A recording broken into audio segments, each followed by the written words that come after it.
I'm going to start with the frustration that drove me to this video. You see a sleek yellow kayak on the Amazon page, the price looks right, the photos make it look like something you could just toss in a lake and start paddling like a pro. Then you get home, inflate it, and realize the steering feels sloppy, the foot pegs are hard to adjust, or the whole thing just feels like a toy rather than a serious paddle. That gap between expectation and reality is why I'm digging into the Advanced Elements itEdge2 Pro Inflatable Kayak today, and trying to tell you exactly who will get a good experience out of it and who should probably keep looking. Link is in the description if you want to check the product details on Amazon.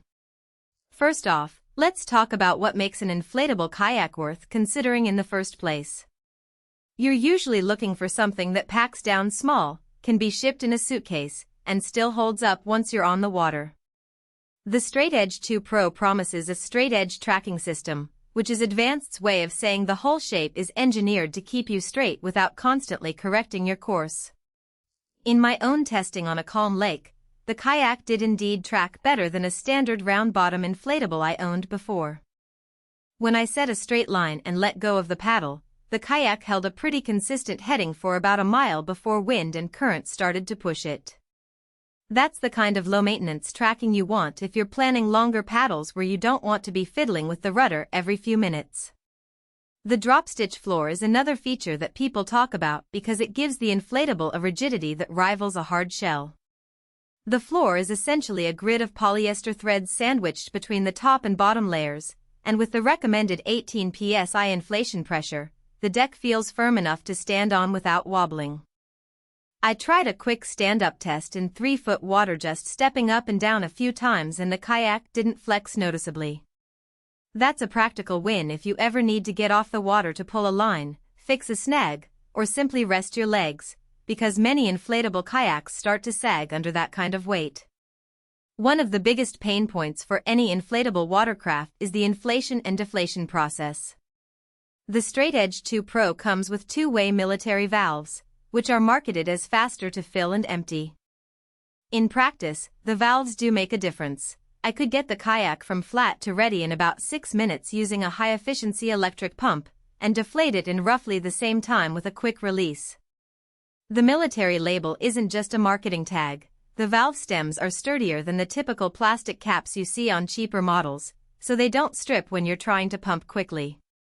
If you're someone who loads and unloads gear, often maybe you're a camper who shuttles the kayak in the trunk of your car, the speed of those valves will feel like a real convenience.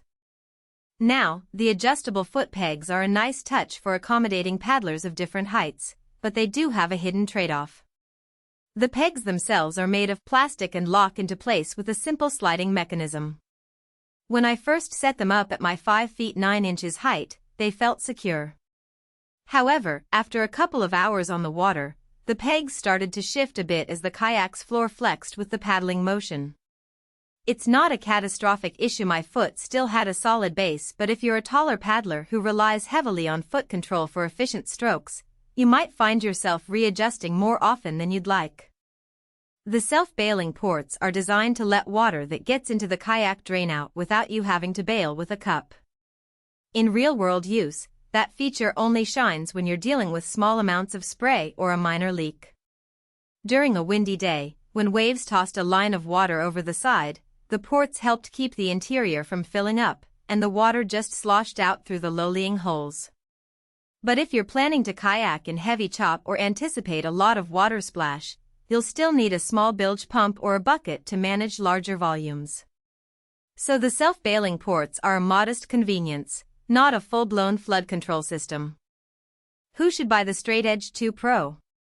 If you're a recreational paddler who wants a kayak that's easy to transport, quick to set up, and performs respectably on calm to moderate waters, the combination of a firm drop-stitch floor, decent tracking, and fast fill valves makes it a solid choice.